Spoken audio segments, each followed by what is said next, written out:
Hey guys, tonight we're slipping into silk robes, brushing past paper screens, and tiptoeing into the faintly lit chambers of ancient Japan's Heian court, where sex is less about lust and more like a ceremonial chess game played in whispers and moonlight.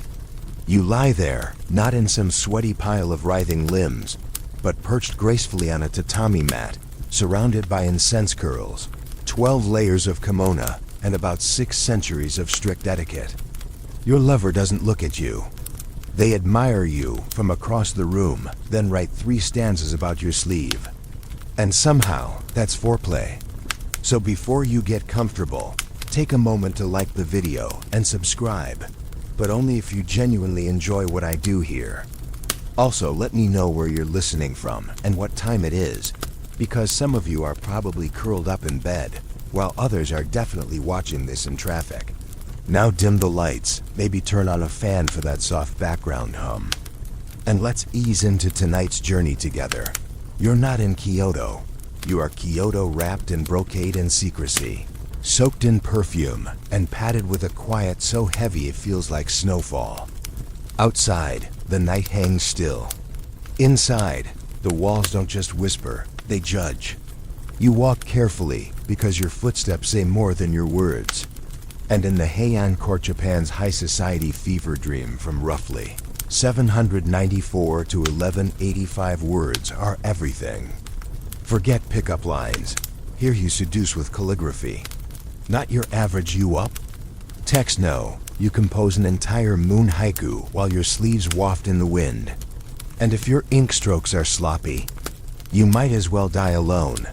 This is a world where sex isn't spontaneous, it's scheduled, it doesn't steam. It simmers, and everyone is watching, quietly, through slits and sliding doors.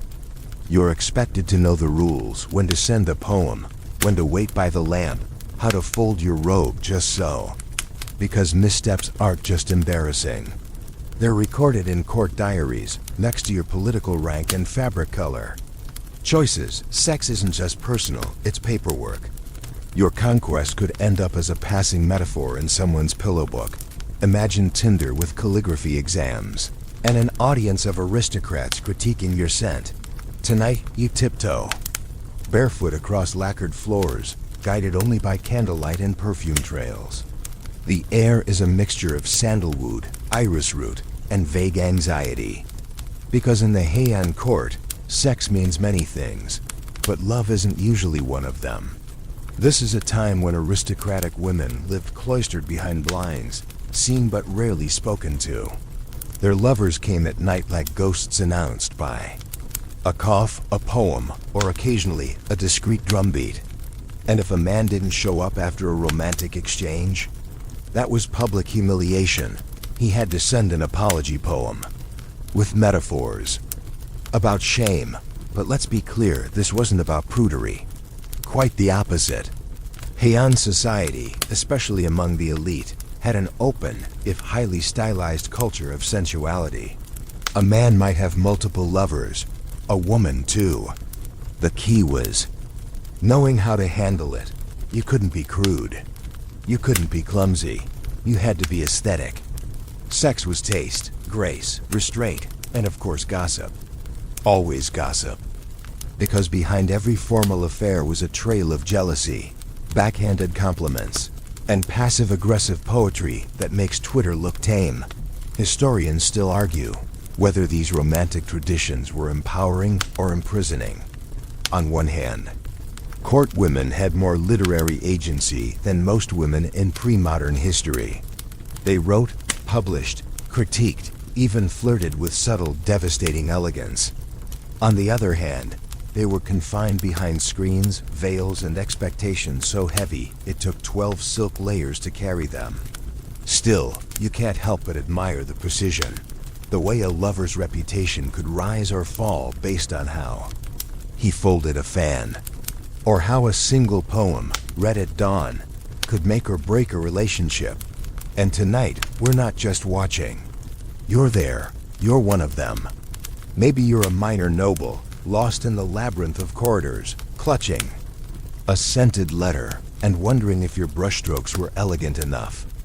Or maybe you're the woman behind the curtain, listening for footsteps that never come. Or worse, footsteps that do, but belong to someone else. And as the wind brushes the lacquered eaves outside, and the candles flicker low, you realize that desire in the Heian court isn't fiery. It's perfumed, controlled, ceremonial. And if you mess it up, the entire court will know by sunrise. You're waiting for a letter. Not just any letter, but the letter, the one written in black ink on creamy washi paper, folded just right, with a touch of fragrance that matches the season. You don't check your messages. You lean into the silence. Because in the Heian court, before anything physical happens, before fingers brush or robes rustle, there's a literary duel. And it's dead serious. Your first move is a poem, a real one. 17 syllables won't cut it. You're expected to reference the weather, the time of year, your current state of longing, and a tasteful metaphor involving either moonlight or dew, if you really want. To impress them, you'll hand copy your lines in impeccable calligraphy, using a custom-cut brush dipped in midnight ink. The wrong poem is worse than no poem. Misquote a classic? You're branded uncultured. Try a clumsy metaphor? You're ridiculed. For years, your erotic destiny hangs on your grammar. This isn't about flirting, it's a ritual. The act of letter writing is foreplay prolonged, delicate, and publicly scrutinized. Remember, you're not slipping notes in class. You're dispatching missives by servant in the middle of the night, hoping your words are worthy of a reply. And if you're the recipient, you don't just read it, you decode it. How neat is the handwriting? Is the paper properly scented? Does the ink fade poetically? Because yes, even the rate of ink absorption matters. A fast-drying character might suggest hasty emotions, or worse, bad paper. It's like getting a text with a typo, only the typo is a social catastrophe. Let's say you do well. The reply comes. Maybe it's folded into a chrysanthemum shape, hinting at modest longing. Or it's sealed with a smudge of plum wine, suggesting playful abandon. You can almost hear the fan flutter behind her screen as she presses the reply into a maid's hand. And now the game begins. Because this isn't just back and forth banter. These letters are performance art. Your every turn of phrase will be analyzed by bored courtiers, with nothing better to do than judge your emotional nuance. You're building tension, layer by calligraphed layer. One wrong metaphor, and your love life becomes an anecdote in someone else's diary. Now, let me introduce you to a real historical mood killer, Fujiwara no Kane. A nobleman so desperate to win over a lady, he reportedly copied a famous romantic poem, but forgot to change the last line, which referenced another woman's name. Smooth, right?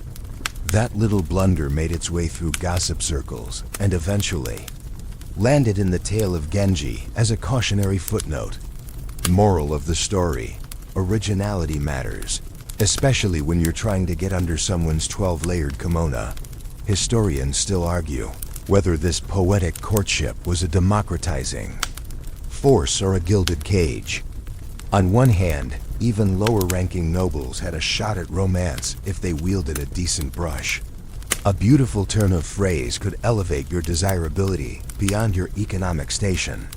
But on the other hand, it all upheld a deeply aesthetic, deeply rigid world where passion had to be disguised in metaphors, and longing was more socially acceptable than fulfillment. Women, especially, were trained to respond with just the right amount of polite hesitation. Say too little, and you seemed cold. Say too much, and you risked ruin. Let's get quirky for a second. Did you know that some lovers used to soak their letters in specific incense to subtly telegraph their mood? Koboku might say you're feeling dreamy and romantic. Kiara was more mysterious and brooding. So yes, Heian lovers invented the scent version of a dating app mood status. You didn't just swipe, you sniffed. And if your lover's perfume didn't blend with yours in the morning, a subtle social clue that perhaps, spiritually speaking, you just weren't compatible. So here you are, 20 pages deep in moonlit metaphor, and finally, your beloved agrees to meet. But hold on, don't rush it. She's still waiting for one more poem, the Come to Me poem. It has to feel spontaneous, yet ancient, erotic, but chaste, direct, but draped in layers of plausible deniability. Because remember, even if everyone knows what's happening, the illusion of restraint must be maintained. Sex doesn't begin with a kiss in this world. It begins with paper, ink, and a delicate turn of phrase about the color of the evening mist dot. And when you finally slip through that screen, much later, the memory of these letters will linger more than the night itself. You'll lie awake, not replaying the touches, but the syllables. Not the way she looked, but the way she responded to your seventh metaphor about longing. That was the real climax. That was the point. Welcome to the Heian court, where poetry isn't foreplay. It is sex. It starts with a creak. Not the loud kind that gives you away, but the soft, ancient murmur of a lacquered floorboard sighing under weight it was never meant to carry after dark. You freeze, not because you're caught, but because being caught would be far too undignified for what's about to happen. This isn't a rendezvous, it's a pilgrimage. You've crossed the Imperial Garden, tiptoed past night guards with more blind spots than honor, and now you're at her chamber, where a single candle flickers behind a rice paper screen, casting shadows more erotic than any human form could be. But don't expect her to greet you. This is Heian, Japan. You let yourself in, slowly, quietly, the way a poem ends, not with a bang but a whisper. You kneel, you wait, and then, maybe, if your arrival was adequately poetic and not too damp from the walk, she speak. No torches, no moaning, no whirlwind of limbs. This is not that kind of affair. In the Heian court, sex happens only after all other senses have been thoroughly seduced. You don't even see her face clearly. She's behind a curtain, or maybe her sleeves are arranged just so, covering her expression. That's the point. The mystery is the arousal. You might be a man of rank, a Fujiwara, even a visiting prince, but in this room, you're only as desirable as your timing, your discretion, and how well you remembered which incense she prefers. And you better remember, because if you're too early, it's rude. Too late, insulting. Not too loud, she won't answer. Stay too long, and you'll be the subject of tomorrow's breakfast gossip delivered, with a polite smile and a soul-destroying haiku. There's no sleeping over. That's not just tradition, it's protocol. You must leave before dawn. In fact, the degree of her dishevelment when she walks you out determines how satisfying the night was. That's right, court ladies perfected the just woke up look, centuries before Instagram ever caught on. Messy hair, rumpled sleeves, a blush that could pass for either embarrassment or triumph. That was the social proof. No need for walk of shame selfies. Just the exact right level of eyeliner smudge and the whisper of a maidservant who totally didn't peek behind the screen. Want an actual bedroom story? Fine. Let me take you to the scandalous case of Ariwara no Narihira, a real heartthrob, poet and court noble, who once tried to seduce a high-ranking lady by sneaking into her residence disguised as a gardener. Yes, a gardener. Not because he was into cosplay, but because court protocol made direct encounters nearly impossible. He recited a spontaneous poem about dew on leaves and almost got away with it until the lady's father showed up. Narihira escaped by jumping into a koi pond. Drenched, humiliated, and still somehow admired for his poetic commitment. That's the Heian version of romantic gesture gone wrong. Historians still argue whether these nightly visits empowered women, who often chose their lovers and dictated the terms, or merely dressed up patriarchal control in silken layers. On the surface, court women had considerable autonomy in these matters. They could accept or reject advances with a letter, a glance, or complete silence. And because lineage mattered less than elegance, even men of lower rank had a shot if they knew how to play the game. But beneath that veneer of choice lay endless expectations. She had to appear modest but not cold, witty but never too bold, responsive but not eager. Even in pleasure, she performed. Now here's your fringe tidbit for tonight. In some elite circles, women trained their hair to fall a certain way across the pillow for maximum post-visit beauty. The angle of the hair, the way it draped the neck, or clung to the cheek, these things were engineered. Imagine spending hours adjusting your sleep posture so you could impress a lover you'd already slept with. And we complain about dating apps. So you slip out before sunrise, not because you want to, but because you must.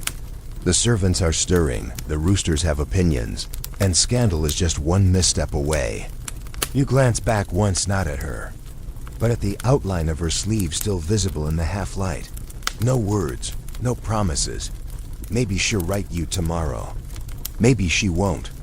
Either way, your scent lingers, mixing with hers in a room already forgotten by the day. You disappear into the morning mist, more rumor than man, hoping that your name won't appear in a sarcastic poem by noon. You're eavesdropping now, not out of rudeness, but because that's exactly what Heian court life encouraged. Watching without being seen, listening without speaking. And if you really want the inside scoop on who's winning and flubbing, the high-stakes mating game, you read the pillow book. Sei Shanagan, lady-in-waiting to the Empress, professional observer, and sharp-tongued chronicler of everyday pettiness, has written everything down. Every clumsy lover, every badly folded robe, every man who thought he could skip the poetry and still score. Spoiler alert, he could not. In her diary, which was never meant for public eyes, and yet somehow became a classic of Japanese literature, you find sex recast not as romance or scandal, but as aesthetic judgment. Your performance, emotional, literary, sartorial, is the real climax, and your failure? Immortalized in prose. Heian doesn't spare anyone. She describes one lover who showed up late on a rainy night, with his hair uncombed and his sleeves soggy. The horror. He tried to make up for it with a rushed poem, but the paper was wrinkled and the ink had bled. She wrote, "I felt more sympathy for the wet sleeves than for him." Brutal, but fair. In the hand court, effort was everything. There was no casual, there was no "I forgot." You didn't just stop by, you prepared. You scented your sleeves. You memorized a Bashu poem for backup. Because if your visit didn't reflect grace, then it wasn't seduction, it was noise. This is a world where sex had a scorecard, and Shanagan kept meticulous tabs. She liked elegance, restraint, subtle wit. She despised men who overstayed, wore their robes backwards, or couldn't manage a graceful retreat. One lover left so hastily, he forgot his fan. The next morning, she used it to stoke her fire, metaphor very much intended. She didn't just log affairs. She rated them like a Michelin critic trapped in a love hotel. Historians still argue whether the pillow book was satire or sincerity. Was Shanagan mocking the rituals she herself lived under? Or was she genuinely enthralled by their beauty, like a prisoner polishing her chains? Either way, the effect is the same. You, centuries later, still feel the sting of her sarcasm and the weird ache of how beautiful everything had to be. But it wasn't just about catching men failing at courtship. The pillow book also reveals something deeper, that women of the Heian court, though cloistered behind screens and silken layers, wielded sharp power, not through brute force, but through critique. They were the gatekeepers of taste. They decided what passed for desire, and what passed for disgrace. A misplaced hairpin could cost you affection. A badly timed joke, you'd be remembered not as a lover, but as that guy who laughed during the incense game. And once your reputation was gone, good luck getting it back. Want another story? Here's one from the lesser-known corners of the Heian gossip circuit. A young nobleman, recently appointed to a minor post, fell in love with a court lady rumored to be one of Shanagan's protégés. Eager to impress, he composed a poem about cherry blossoms and longing. It was decent, but he wrote it on recycled paper previously used for a temple invitation. She responded with a single line, "Do not offer spring on a scroll meant for death." Oof. The man reportedly left court life, retreated to a mountain monastery, and became a monk. That's what a bad stationary choice could do to your libido. And here's your fringe tidbit. Some court ladies trained birds tiny nightingales to deliver their reply poems. That's right, love letters on wings. Of course, it was more theatrical than practical. But imagine your would-be lover waiting in his chamber when suddenly a bird flutters in, a silk scroll tied to its claw, perfumed just faintly with cedar and plum. In modern terms, it's like sending a handwritten note by drone, but with 10 times the flair and none of the buzzing. The Heian court didn't do casual, and it certainly didn't do careless. Every whisper had weight. Every letter risked immortality. In someone else's diary and the pillow book, it wasn't just a record, it was a mirror. When you read it, you're not just learning about ancient Japan. You're being judged gently from across time by a woman with perfect handwriting and zero tolerance for mediocrity. So next time you think you've had a bad date, remember, at least no one's immortalizing your mistakes in a 1,000-year-old literary classic. You're in a room surrounded by women. Not just any women, aristocrats, poets, lovers, frenemies, all perched like peacocks behind veils and fans, watching, listening, playing the slowest, most elegant dating game in human history. Welcome to the Heian court's matchmaking rituals. If you thought swiping left was exhausting, try navigating this maze of layered robes, coded glances, and conversations where every compliment is also a test. You don't get by on charm alone. You need poetry, pedigree, and preferably cheekbones sharp enough to slice matcha. But most of all, you need taste. Because here, desire isn't about chemistry, it's about curation. Courtship begins not with attraction, but selection. The ladies of the court don't just wait for suitors, they judge them. Ruthlessly. It starts with gossip. Whispers float like incense through the halls. Have you seen how his sleeves hang? He wears them like a bureaucrat. Or worse, his scent clashes with autumn. In the Heian court, if your perfume isn't seasonally appropriate, you might as well be socially invisible. Every nobleman has a reputation that precedes him, woven from his last 10 letters. The paper he chose, how he walks, and what he said about cherry blossoms that one time after dinner.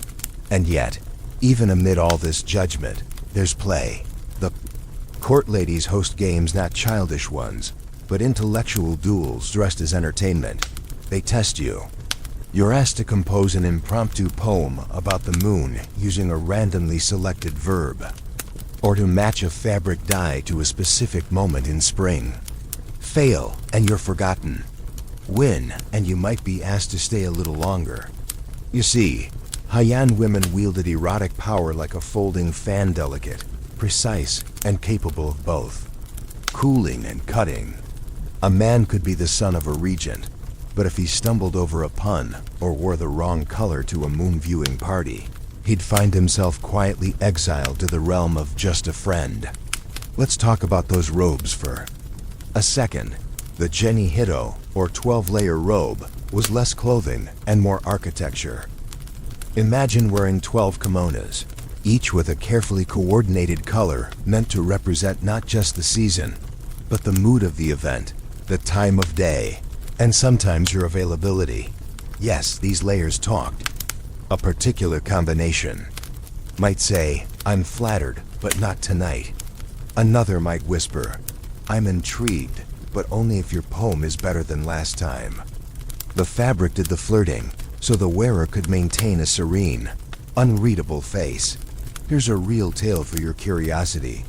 Lady Toko, a court beauty known for her cutting wit, once attended a poetry contest disguised as a serving maid, just to hear what men said about her when they thought she wasn't listening. One noble, unaware of her identity, boasted that he would win her heart with a poem about summer wind.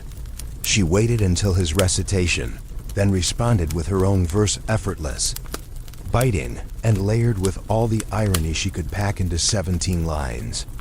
He left the court early, citing illness. She was promoted the following week. Historians still argue whether these matchmaking rituals empowered women or just created another kind of trap. On one hand, women had immense social influence in courtship. They chose who could visit, who got a reply, who was mocked in the next poetry contest. But on the other hand, their entire value was filtered through taste, restraint, and the opinions of other women.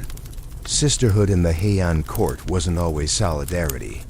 Sometimes it was survival. And nothing says survival like perfecting the teeth. Art of gently mocking a rival's poem while maintaining a smile that could pass for Buddhist serenity. Here's your quirky gem for tonight. Some aristocratic women would plant specific flowers outside their residence to subtly hint at their romantic preferences. A cluster of plum blossoms might suggest shyness. Irises hinted at mystery. Wisteria, sensual melancholy. So if you were paying attention, you could read a woman's emotional availability by her gardening choices. It's basically a floral mood. Bored, but one that could make or break your chances at a midnight visit. So here you are, performing. You stand in a moonlit hall, reciting a verse you wrote in your head while staring at her sleeve. She doesn't laugh. She doesn't smile. But her fan pauses for a breath longer than necessary, and you know you passed. Maybe not the whole exam, but the first question. And tomorrow, if your scent still lingers sweetly in the folds of her memory, you might just get a letter. And if not, at least you weren't the one who rhymed longing with morning. For the third time this week, seriously, get new material. You kneel at the threshold, not just of a chamber, but of a ritual. Behind the screen, nothing stirs, yet everything waits. The air thickens, not with heat, but with precision. Because what you're about to do isn't just a rendezvous, it's a performance. Sex in the Hun court is ceremonial. Every step choreographed, every object loaded with meaning. You remove your outer robe, not to reveal yourself, but to indicate readiness. You place it just so, the folds aligned perfectly. The lamp flickers, casting a soft glow on the tatami, and that's when you realize, this is not spontaneity. This is liturgy with less chanting and more glancing. First, the incense. You don't just light it, you select it. Tonight, perhaps racayo, a delicate blend meant to invoke longing. Not lust, never lust. That's too vulgar. Instead, you aim for an emotional fragrance, one that stirs memory, not sweat. She smells it before she sees you, and that's the point. Scent is your overture, your opening line, the curtain raiser of the senses. If it clashes with her own say, her sleeves were perfumed with shikimi, a somber floral, you've already stumbled. Sex hasn't even started, and you've failed at harmony. You enter the room with small, deliberate steps. Noise is an insult. Even your breath is rehearsed. You bow not out of deference, but because your head at that angle elongates the curve of the spine. Every gesture, every fold, every pause is for her gaze. Except you may not see her face. She could be behind a blind, her form hinted only by silhouette, or visible only from the neck down, sleeves artfully draped, hair combed to fall like a waterfall over her shoulder. And you don't lunge, you sit, you wait. Because in this world, initiation is mutual, and speed is not sexy, it's vulgar. Take a cue from one famous pairing, the courtier Minamoto no Toru, widely believed to be the model for Hikaru Genji. Once planned an entire room transformation for a single night of intimacy. He recreated the atmosphere of a distant province, complete with transplanted pine branches and sand from a famous beach. Just so his lover would feel as if they had traveled together without ever leaving the capital. That's what foreplay looked like here. Geographic illusion, scented air, poetic context. The actual act? A quiet punctuation at the end of an exquisitely composed sentence. Historians still debate whether these rituals elevated eroticism or sterilized it.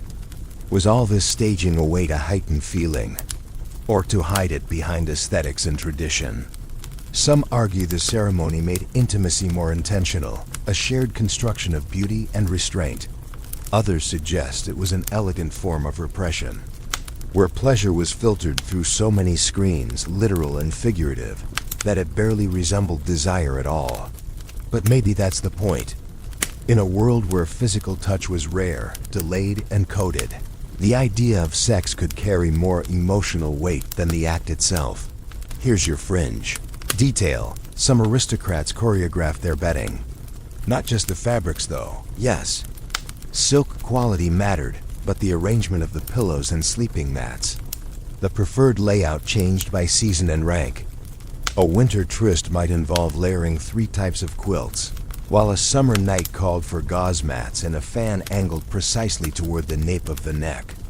And if you accidentally lay on the wrong side, social faux pas. You didn't just ruin the mood, you violated decorum. And then finally, there's contact. Barely a brush of the hand.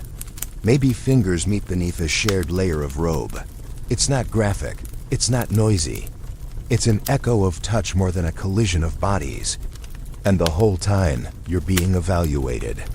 Not just by your partner, but by the memories she'll carry, the letter she might write, the servant who might overhear a sigh. Your reputation is on the line literally in the next morning's poetry. When it's done, you don't collapse in a tangle. You straighten your sleeves. You murmur something elegant, perhaps a line about the wind, and you bow again. Her response will tell you everything. If she offers a second pillow, you've been accepted. If she offers only silence, you'll know you were part of the ceremony, but not the memory. And as you leave, you pass the incense burner, still releasing that carefully chosen scent into the pre-dawn air. The room is unchanged, but the ritual is complete. And in the Heian court, that's all that matters. You're not supposed to be here.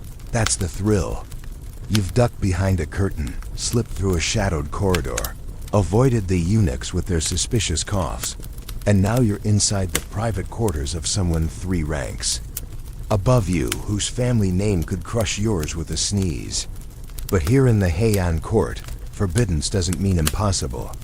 It means desirable. Because sex isn't just sensual, it's political.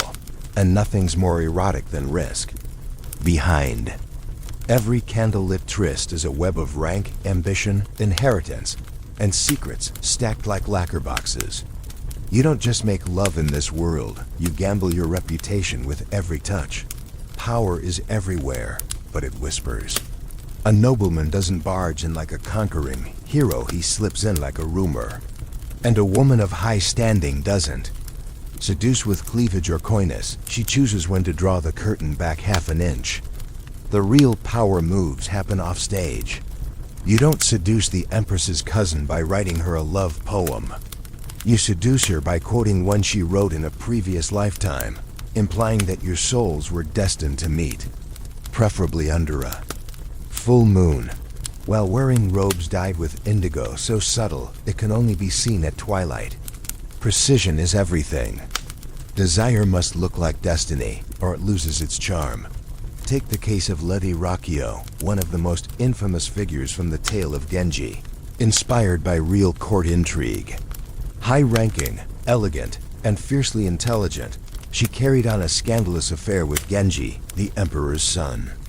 But when Genji's affections shifted, she didn't rage. She didn't cry. She sent no letters.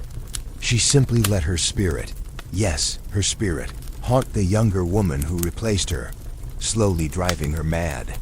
Whether you read it as supernatural, vengeance, or allegorical heartbreak, the message is clear. In the Heian court, even your ghost has political ambitions. Historians still argue whether these layered dynamics gave women secret power or simply kept them trapped in silken cages. On paper, women chose their lovers, controlled the narrative, and maintained emotional leverage through carefully crafted poems. But under the surface, their lives were bound by rank, marriage politics, and the ever-watchful eye of court gossip. A noble woman might have autonomy, but it came with a leash embroidered, perfumed, and very short. And the moment her liaisons crossed into scandal, that leash could tighten into a noose. Now let's pivot to the men. Not all lovers were smooth calligraphers or master poets. Some wielded raw political power instead. The chancellor might not. Know a metaphor from a mango, but if he controlled appointments and court favors, he could charm plenty of families into looking the other way. One recorded case involved a minor official who dared to visit a princess under the guise of delivering temple scrolls. He was caught, flogged, and demoted, yet the princess still wrote him a farewell poem that read, "Your brush left a mark deeper than ink." Ouch. And also, oddly sweet. Here's your fringe detail. The rear entrances of Heian palaces were specifically designed with discreet lovers in mind. Narrow walkways, bamboo partitions, and sound-dampening floors helped high-ranking officials sneak in and out without being detected. These weren't escape tunnels.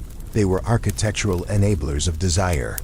Even the emperor had his private routes, known only to his closest chamberlains, for conducting quiet affairs away from ceremonial eyes. So yes, sex had its own infrastructure. Think of it as emotional plumbing for the elite. And yet, even with all this stealth, everything was known. Not officially, of course there were no gossip tabloids in the 10th century. But the maids knew. The scribes knew. The junior poets who carried your letters absolutely knew. And sooner or later, your affair would turn into a poem. Your poem would become a parable. And that parable would be recited at the next moon viewing party with the kind of laughter that sounds polite but cuts deep out in this world. Sex is a layered negotiation. Who initiates, who responds, who takes the risk, who takes the blame. Every gesture is loaded. Every mistake lasts. And the cruelest part? You rarely get a second chance. One botched letter, one clumsy exit, one mismatched robe color, and your whole story ends in a sigh and a head shake from a woman who won't even look your way the next morning. So you learn. You adapt. You perfect your entrance, your silence, your scent. Because in the Heian court, power doesn't shout. It glides. Barefoot across tatami mats at midnight and leaves before the dawn can judge. You wake to silence. Not the silence of peace, but the silence after something sacred. The candle has burned out. The incense is only a memory now, woven into your sleeves. She is still there, maybe breathing softly behind a veil, maybe already gone. You don't speak. You don't touch. You gather your robes in slow, rehearsed movements, not out of modesty, but respect for the ritual you've just shared. The world outside is turning pale, and you have to go, not because you want to, but because staying would ruin the illusion. This was never just sex. This was ceremony, and you were only ever meant to be a guest. But as you slide open the paper, screen and step barefoot into the pre-dawn air, something stops you. A feeling you can't name, heavy and trembling, like the last notes of a song that no one dares to hum again. That's when you realize, Heian intimacy was never just about the body. It was a spiritual performance, and now, that performance is complete. But there's one more layer, and it's the strangest one yet. Because in the Heian court, sex didn't just attract gossip or poetry. It attracted spirits, ghosts, curses, unfinished longings that clung to silk sleeves and lacquered doors like dew.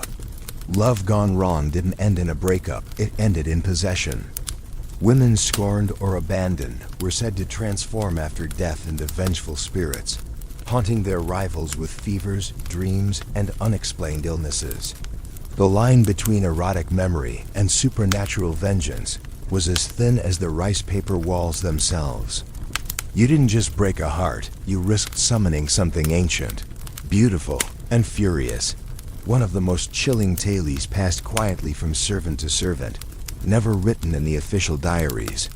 A nobleman, too ambitious for his rank, pursued a high-born lady known for her impeccable calligraphy and aloof demeanor. After months of letters, poems, and discreet visits, she suddenly vanished, transferred, they said, to a distant province. He married another, rose in court, and thought the matter ended. Until one winter, during a poetry contest, his hand froze mid-verse. His ink turned thick. He saw her across the room, though she had been dead for over a year, still wearing the perfume he once spilled on her sleeve. He collapsed.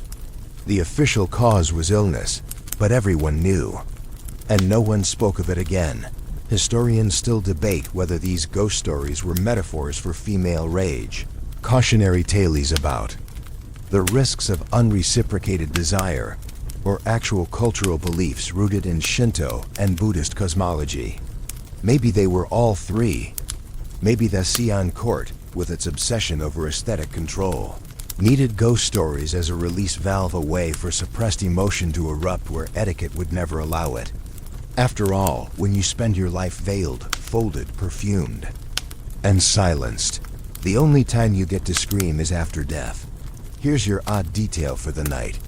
There was an entire genre of perfume-based games designed not just to impress lovers, but to ward off bad spirits.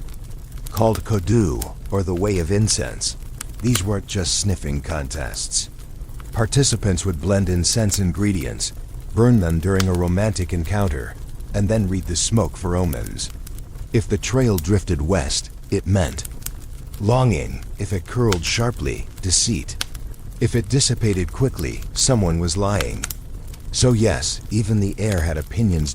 And when the morning comes, your departure is not yours alone. Your scent lingers. The indentation of your head on the silk pillow tells a story. The way the screen closes behind you, gently or sharply, could become a poem. And the woman you've left behind? She may write you again. Or not. She may speak of you to her maid. Or she may fold this entire memory into silence and never acknowledge your existence again. That's the real weight of Heian intimacy, not what's said, but what's never said. You walk back through the palace gardens, light returning slowly over the plum trees. Birds begin their soft morning chorus, and you feel untethered. Not empty, exactly, but like a brush that has run out of ink mid-stroke. You've tasted something profound, something so carefully built it couldn't last, and now it's gone. There's no evidence but scent and memory. No promises, no hand to hold, just poetry. Maybe that's why Heian lovers kept writing, because in a world where desire must vanish by sunrise, words were the only thing allowed to stay. Now slow your breath. Let the palace fade. The robes fall away, the corridors blur, and the candles grow dim in your memory. Let yourself return from that world of shadowed rituals and whispered touch. The ghosts won't follow. They know the rules. Let the silence hold you like the last echo of a stringed instrument you didn't realize was still playing. Rest now. That was the Heian court. Beautiful, brutal, unforgettable. End of script. Sweet dreams.